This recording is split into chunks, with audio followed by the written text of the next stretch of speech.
I'm Mo Rocca, and I'm excited to announce Season 4 of my podcast, Mobituaries. I've got a whole new bunch of stories to share with you about the most fascinating people and things who are no longer with us. From famous figures who died on the very same day, to the things I wish would die, like buffets. All that and much more. Listen to Mobituaries with Mo Rocca wherever you get your podcasts.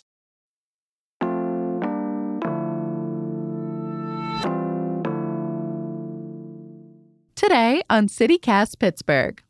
I don't know about yins, but this year has flown by. As today's guest put it, as fast as lightning and as slow as tunnel traffic. There is a lot we could say about this past year, but we've decided to focus on the good. We're wrapping up this year in news by highlighting the best things we think have happened in Pittsburgh in 2023. It's December 22nd, my parents' anniversary. I'm Megan Harris, and here's what Pittsburgh is talking about.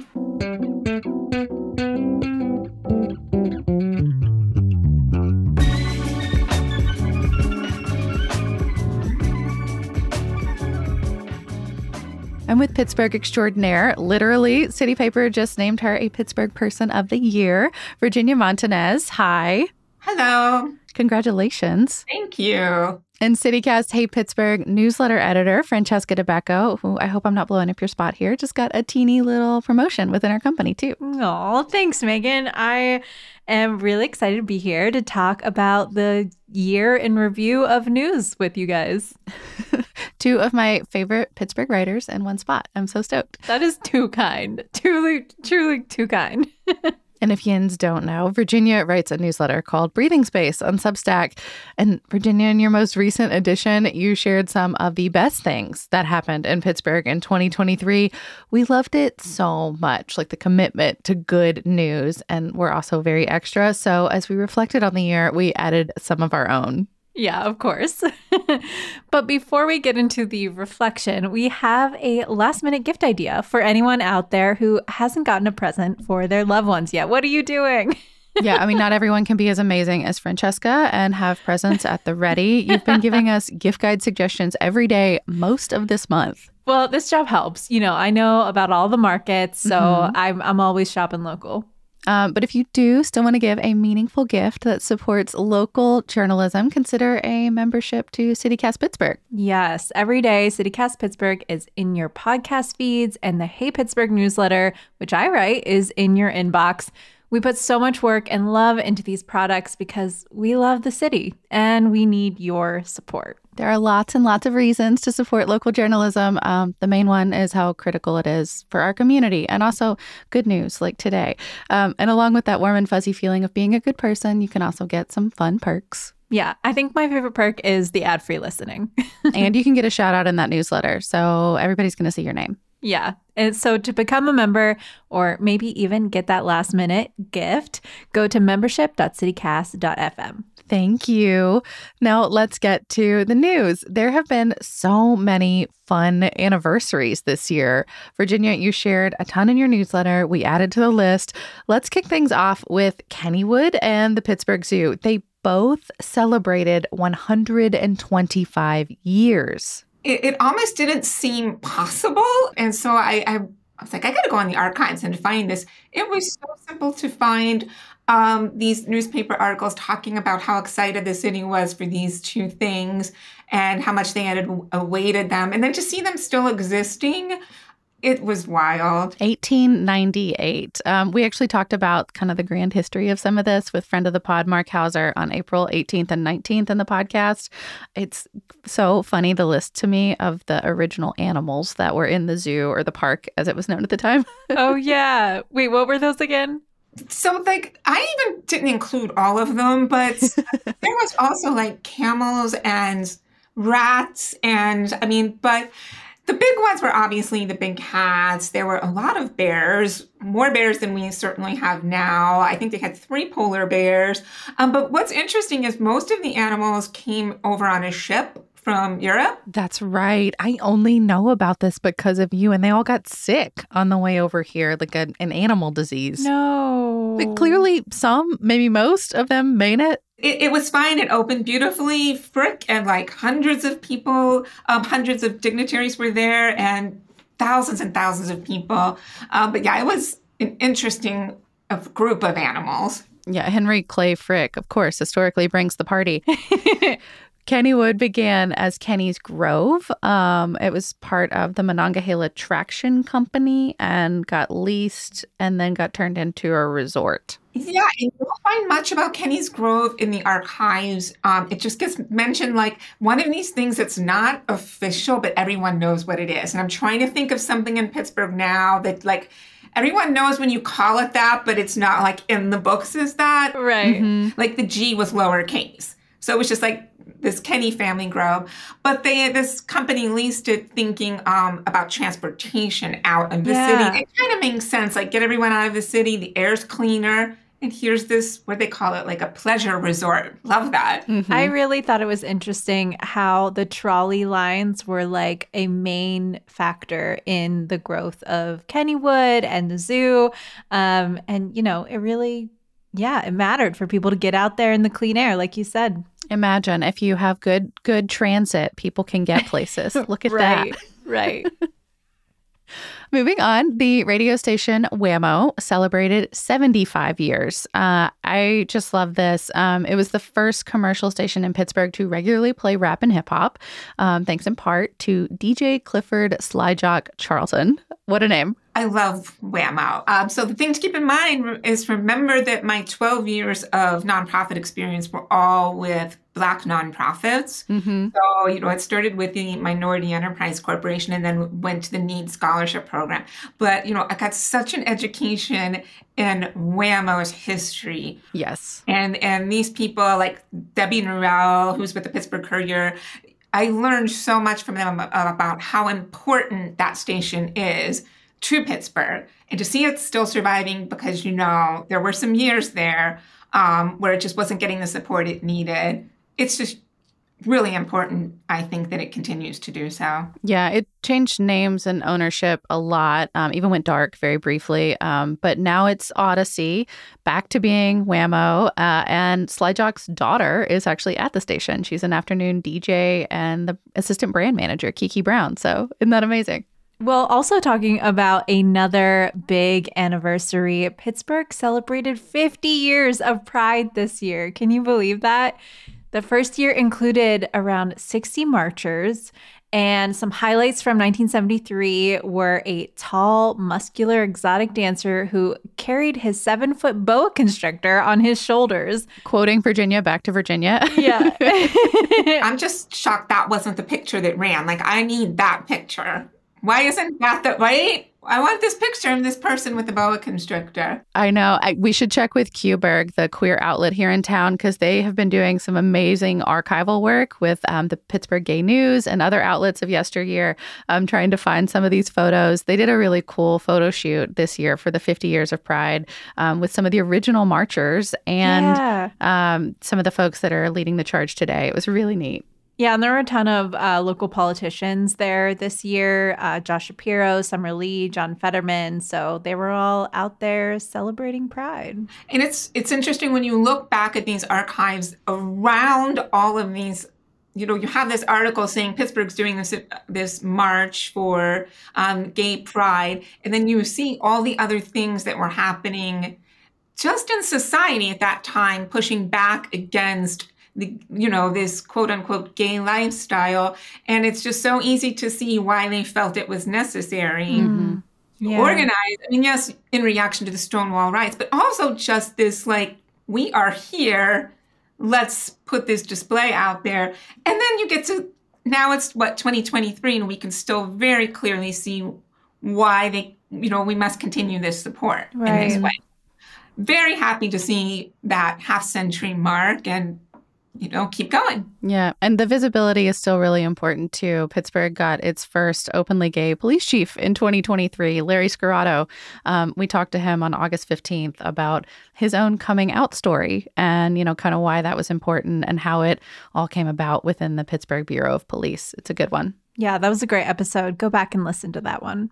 One more anniversary. Virginia, you want to take us into Stuff-A-Bus? Stuff-A-Bus is, I know Mikey and Bob don't like to take the credit for this, but they should take the credit for it. They brought it to Pittsburgh, I believe, from Michigan, where they were. And what they do is literally have people bring toys, new toys, and they stuff the buses with toys. Stuff-A-Bus.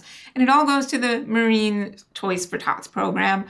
And so this year, they stuffed their 791st bus with toys, and that number is bonkers. 20 years is the nice round number that you found, but 791 buses. Yeah, and I'm just like, you're 700, so 68 this year. Yes. That's so many. But so when I did the math on that, and it's like 12 tractor trailers full of toys that they have arranged the donation of. But they've done all this work. They leave their families, go live in an RV. And I just thought they deserve so much recognition for this. And I don't know that they get it. Yeah, I definitely didn't realize it had been going on for 20 years. I love that one of the buses this year was stuffed entirely by Wiz Khalifa, too. You gotta love a Pittsburgh celebrity bringing the goods back home. Now onto some newsier news. Downtown finally got some public restrooms, some Pittsburgh potty. It's perfectly named.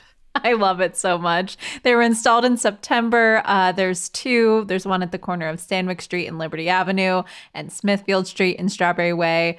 We're about 3 months into their 6-month pilot now, so we'll have to wait until, 2024 to see if we get more permanent Pittsburgh potties, but very necessary. Virginia, this was definitely a highlight in your newsletter roundup. It was the first one that hit my head because, recently I was at that corner at Stanwyck's where the church is that had been a shelter. And that was where one was parked. And to see that there were people using it. And then I saw the attendant coming in with clean paper towels. And then I walked down the alley there and it was clean. And it was just to see that there's this effort. We can do it. Right. And so I didn't need to use, but I was like, I kind of just want to go in there. But there was a line. I was like, I'm not going to do this. Oh, that's a good point. I want to go in there sometime. If I can ever catch it with a line, I just want to know what it looks like. Yeah, I've had friends that have used it, and it's great, great, great for parents with children. Yes. Does it have a changing table? Well, it's not, I don't know. And here's why. How many times you're downtown asking for a me? I got to go, and it's not like I need to go in 5 minutes. I need to go right this moment. Yeah. And I think it's especially vital for our unhoused community because the longer you ignore this, the more people will go to the bathroom wherever you allow them to. And if that is the sidewalk, then that is the sidewalk. Yep. It's crazy to me to put barriers in front of human, something that your body has to do. It's just nuts to me. Mm-hmm. Yeah. We can definitely celebrate this one. And then another, I guess, facelift for the city of Pittsburgh. The Sister Bridges got a little fancier this year. Virginia, you highlighted this. Photographers all across Pittsburgh have been loving the new 600,000 programmable LED lights. It's such an impression now down there when you see them, especially in the dark. Right. I got to see them a little bit from a different angle when I was at the convention center for the Handmade Arcade. And so I stepped out on that balcony there, and they were just lit up in that blue. It's stunning. I mean, I'm glad the bridges stayed yellow, but I'm also glad that we're combining that old school yellow with some modern touches. It really is, I think, a good display of what makes Pittsburgh. Yeah, and they're solar powered. Yeah. And I think they'll change colors. Yeah. The Sister Bridges, if you're not familiar with what we're talking about, connect downtown with the north side. They're the three that look alike, the Clemente, the Warhol, and the Carson. And yeah, now they're just pretty. They got a little facelift. They got new paint. So they're nice, pretty, bright yellow again. One day we may even get access to using them all three at the same time again. A girl can dream. Yeah, of course. We also got a new park. Hayes Woods finally got its designation. They've been talking about it for a while. It'll be the city's second largest park. So this was back in July. I love this. Which is wild when you think about it, that it's just now a park and immediately it's the second biggest park. Right. Like maybe this should have happened a long time ago. But it's on a really big swath of land, like parts of Baldwin and the South Side and Hayes, like kind of along the Mon River there. Like the Eagles live there. If you've ever been on the bike trail, there's always like a little cluster of people with their binoculars staring at the Eagles. So now all of that's going to be part of city parkland. Yeah, it's a total of 26 acres that used to be a coal mining site. So we're finally taking back that nature. I love it. We will throw a bone here. Lots of other big things happened in Pittsburgh this year. There was our election last month. The Canadian wildfires smoked up the city for a while. John Fetterman, our senator here, brought mental health into the forefront in an enormous way. And then, of course, the train derailment in East Palestine with Norfolk Southern. And let's not forget that train was on its way to a spot just north of our city. And of course, the synagogue shooting trial. All of those are incredibly important. We will have links to them in our show notes. But today we are here to keep things light.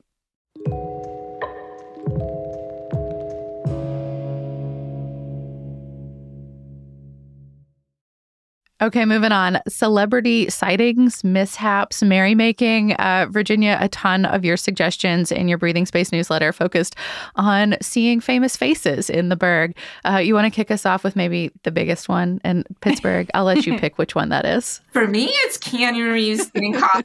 I knew you were going to pick Keanu Reeves getting coffee. But I understand that that's a way smaller impact than Taylor Swift. I think that Taylor Swift needs to have the credit she deserved for the amount of money she infused into the city. An estimated $46 million Yep. for the concerts. The downtown hotel occupancy jumped to 96%. Wow. And a ton of the concert goers were from out of town. So they were all getting to see and experience Pittsburgh and will hopefully come back and spend more money at some point. You best believe I was contributing to that economy boost. Yeah, Francesca actually went to the concerts. Yeah. And you know what? She kind of did get recognition, at least in Pennsylvania. The House declared 2023 Taylor's era. In addition to her being Time Magazine's Person of the Year. I know the Pennsylvania House's influence isn't as big as that. It seems kind of frivolous because the House should be doing more important things, right? But Taylor is from Pennsylvania. She grew up on a Christmas tree farm out closer to Philly. And so, her home state showed her a little love. And then your number one, of course, was Keanu Reeves visiting the Coffee Tree Roasters when he was here for his concert at Mr. Small's. I saw more about Coffee Tree Roasters than I did about his show. If I had been there to see him, it would have been so loud. Is he one of your people? This is the tiniest little thing. This man got coffee and took a picture, and it's going to be my top 10 thing. And it's my newsletter. Deal with it. Is that photo up on your refrigerator? I just love him. Let's talk about some food news. There was a collaboration with Icy Light and Turner's Iced Tea. I'm not sure anything could be more Pittsburgh. No, this was like the holy matrimony of Steel City sipping. It was a big deal. It really took over people's their appetites this year. Virginia, did you ever try one? I need to try it. And the other cool collab was I liked that Turner's milk with the smiley cookie too. Right. That's right. Turner's always is coming up with cool things. But I thought, man, yeah, beer and iced tea. It's like Pittsburgh. And it was actually good. I was all ready to hate it, and I loved it. It was delicious. Is it like beer with an iced tea aftertaste? Yeah. Oh, it's kind of like, actually, I thought it was more iced tea with a beer aftertaste. It was kind of like the same spot as like an icy mango. Like there's a place for this. Well, speaking of Eden Park, you mentioned the smiley cookies. We lost grilled stickies this year, and then they were brought back to life. Pittsburghers complained enough that they got them brought back to the menu. Yeah. If you've never had one, they are gooey, griddled, and coated in ice cream. They're super cinnamony. This was back in March when they took them off, but they were brought back in July thanks to a partnership with 5 Generation Bakers, which you might know for that delicious Jenny Lee swirl bread. The one good thing about this, too, is that 5 Generations being a local bakery. And so I love that. I love that they saved it. I just need Eaton Park to understand that we want the honey buns back. You heard it here. Like, you found a way to bring us back the grilled stickies. Why can't you bring back honey buns? Virginia is starting a campaign. Mm-hmm. Although another company did listen when they said we wanted something brought back. Heinz found a new home for one of those enormous ketchup bottles that was at Heinz Field, now Acrisure Stadium. It's 35 feet tall, and now it's going to be at the museum. Yeah, the Heinz History Center. Which I think is the outcome we all wanted. Like, if we can't have Heinz Field, at least give us our ketchup. Yes. Yes. Don't discard everything. And another thing to celebrate, I guess, on the North Shore, Andrew McCutchen finally came back to Pittsburgh. We'll move it into sports. I love him. But listen, you guys know that he signed a 1-year deal with the Pirates to come back for 1 more year. We sure do. Yep. We're so excited. And he's so happy about it. He's happy. I love that. He's happy, so we're happy. You wrote this in your newsletter, Virginia, but you said Pittsburgh got Andrew McCutchen back and Andrew McCutchen got Pittsburgh back. And I think that is so true to him. He's a baseball player, but he was an icon here, and he cared, and he did so much philanthropy, and he was just visible and friendly. And he's getting to spend his final years probably in a uniform in Pittsburgh, and that's amazing. Yes, absolutely. And you can just see it. This is where he wants to be, and that's why we care. Absolutely. So that was the Pirates. Let's pick on the Steelers. Kenny Pickett's car got stolen with the team playbook inside. Virginia, please tell the story. I mean, I realize it's a crime, but I put it on the list as a good thing because it was like it was the sinkhole bus. It was the floating dumpster. It was the one thing that everyone wanted to make a meme about or joke about, and they came up with some hilarious stuff. Why would you leave the playbook in the backseat? And I'm going to guess the keys in the ignition or the keys in the car. In the ignition, just left the keys there in the dash, and the guy probably got in the car, hit the button, it started, and he was out of there. Yeah, and my favorite detail, which I did not remember when this story actually happened, is that the person who took Steelers quarterback Kenny Pickett's car also left his own car there. Yes. So he was very easy to find. You could just see it was like a crime of opportunity. Wasn't really thinking. And it's hilarious. And just to round things out, we have to, we talked about the Pirates and the Steelers, so we have to have something from the Penguins.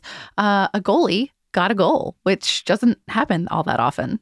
Yeah, that was Tristan Jarry. That was a part of a comeback win over Tampa Bay in November. He fired that puck 200 feet into an empty net. I watched this on TV, not live, but I watched it. And it was so cool to see. This never happens.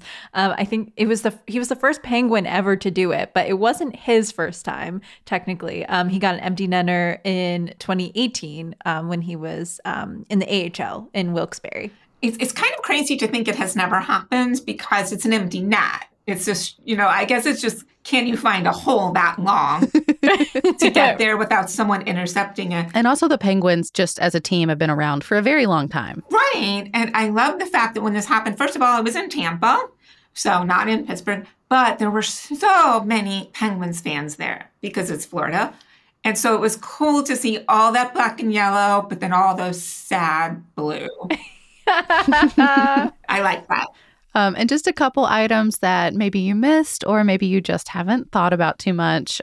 We talked about this one on the podcast earlier this year on July 10th, but the Jonas Salk Museum, it's a new little mini museum in Oakland as part of the University of Pittsburgh's campus. It's free, and it talks about Pittsburgh's role in curing polio, which, is thankfully a thing most of us don't have to think too deeply about. But Virginia, I thought you did a really good job of trying to share what that impact would have felt like as a parent and a kid in the 40s, the 50s, that kind of era. I'm big on infectious diseases, learning about them and understanding how they work because of my grad school research on the 1918 pandemic. And that sort of translated into learning about Pittsburgh's role in fighting infectious diseases, which leads us to Salk and his legacy.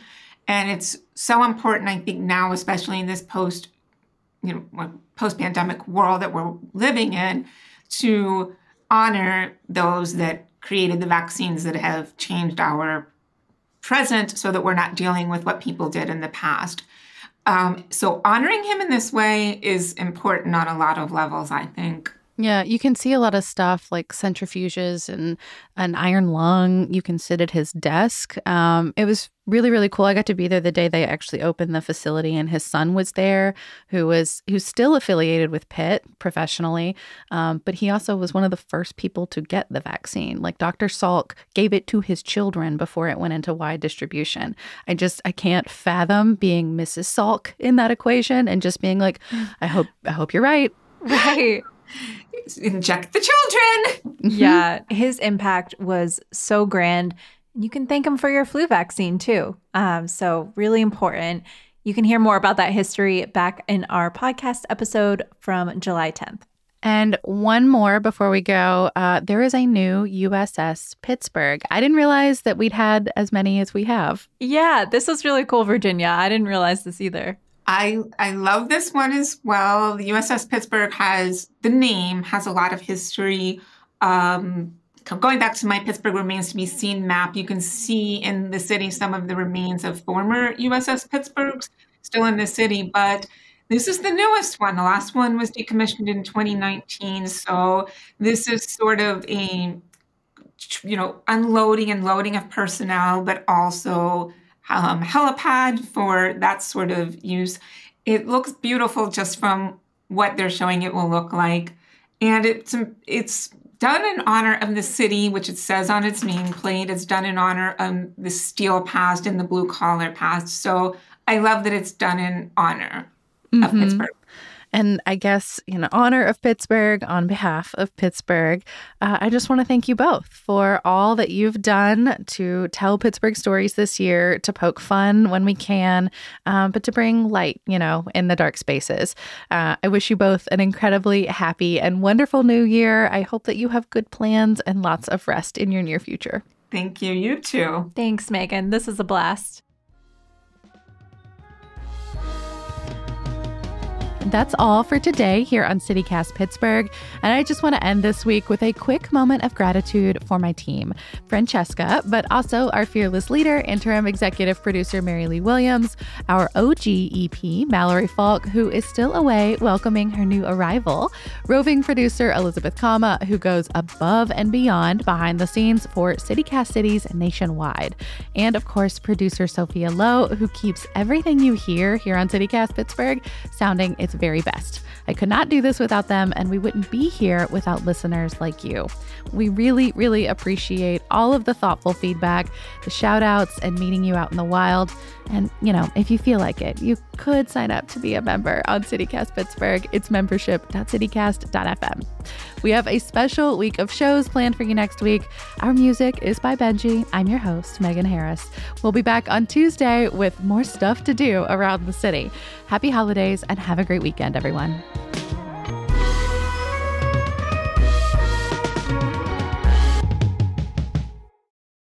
Pittsburghers have always had this weird connection to alligators as pets. I don't get it. It's not illegal to have an alligator as a pet in Pennsylvania, but what do you do with them when they get big? Right. Wildlife experts are very clear that this is not a good idea. They and they do don't not belong here, and they can't survive when it gets really cold outside.